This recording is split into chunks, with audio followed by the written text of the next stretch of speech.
Factory विस्फोट में बिहार के 7 के मरने की पुष्टि।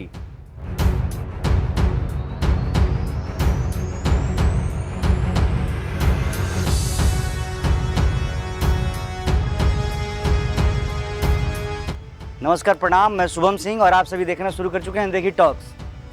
देखिए, एक हमारे मित्र रहते हैं बाहर में, और चूँकि मैं पत्रकारिता करता हूँ ज़िले में, चीज़ों को रखता हूँ, लोगों के बातों को आपके सामने, तो उन्होंने एक पेपर का कट करके और मुझे व्हाट्सएप पे ये भेजा है। इसमें साफ साफ ये जो 30 तारीख को घटना हुआ था, जो तेलंगाना के संगारेड्डी ज़िले के सिगची में जो केमिकल फैक्ट्री में घटना हुआ था, इसमें क्या लिखा है थोड़ा सा आपको हम पढ़ के बताते हैं।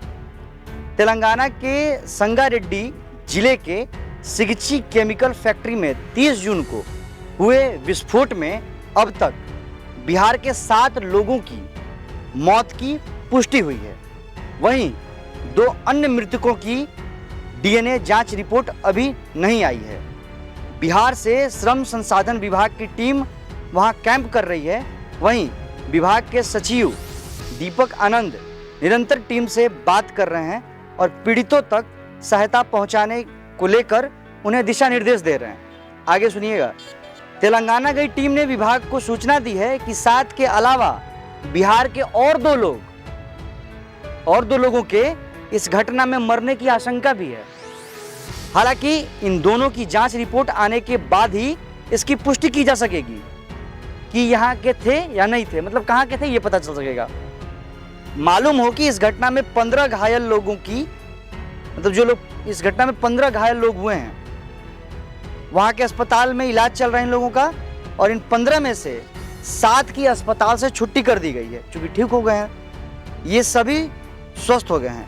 वहीं बिहार के 8 लोगों का इलाज अब भी अस्पताल में चल रहा है, मतलब बिहारी जो है अभी भी जूझ रहे हैं कहीं ना कहीं। मेरा एक सीधा सा आप लोगों से पूछना है, जो लोग बिहार से बाहर काम करने जा रहे हैं, चुनाव में हर साल होता है चुनाव, हर 5 साल बाद आप लोग आते हो तो वोट देते हो, और जब वहां से चलते हो तो ये सोच के चलते हो कि काश इस बार ऐसा कोई बिहार में सरकार आए कि हम लोगों के रोजी रोटी का प्रबंध वहीं हो सके, वहीं कमा सकें अपने बीवी बच्चा के पास रह के।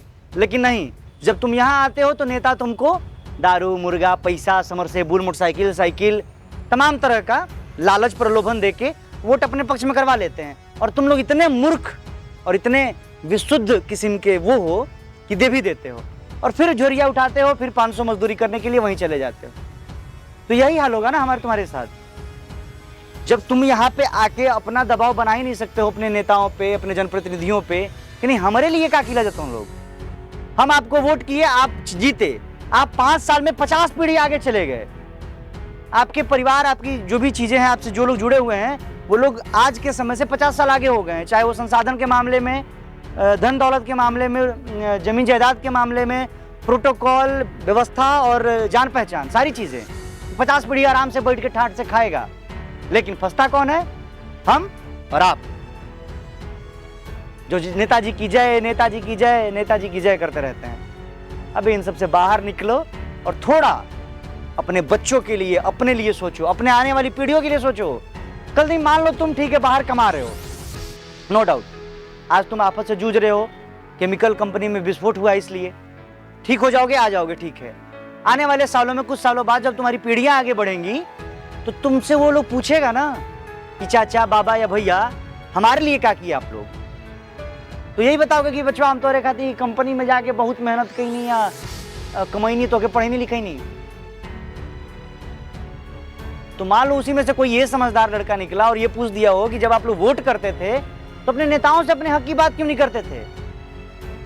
जो नेता आपके समाज से आते हैं या फिर जिस भी समाज से आते हैं, चुनाव के वक्त तो लोग बहुत बड़ी बड़ी बातें करता है कि ये करब, वो करब, फला करब, ढिमका करब, लेकिन चुनाव बीतते सब खत्म, माननीय जी आवास पे मिलेंगे। लेकिन हाँ, ये भी नहीं है, कुछ नेता चाहते हैं काम करना, और हालांकि बिहार का सिस्टम जो है कथाकथित तौर पे चल ही रहा है सारी चीजें, तो इसमें सोचना हमको और आपको है, दूसरा हमारा आपका कोई थोड़े भलाई करेगा। अगर हमको पानी चाहिए तो हम किसी दूसरे से कब तक मांगेंगे? 1 दिन, 2 दिन, 3 दिन, 4 दिन, 7वां दिन, 8वां दिन कह देगा मर्द लेके अपने से पीला। खुद ग्लास उठाना होगा, खुद पानी निकालना होगा, खुद पीना होगा। तो जब सब कुछ खुदे करना है तो यहाँ पे बिहार में क्यों नहीं? आखिर क्यों नहीं? थोड़ा सा सोचने का विषय है। और इस बार ABCD फलाना जिसको मन देना हो वोट जिसको दीजिए, लेकिन वोट देने से पहले उन पे चढ़ जाइए, उन पे चढ़ के बतियाइए कि बताओ ठीक है मेरा जीवन बर्बाद हो गया, हम तेलंगाना, हैदराबाद, मुंबई, महाराष्ट्र, मतलब पंजाब, लुधियाना, जहां भी जा रहे हैं कमाने के लिए, दिल्ली, तो ये व्यवस्था यहां पे क्यों नहीं हो सकता है?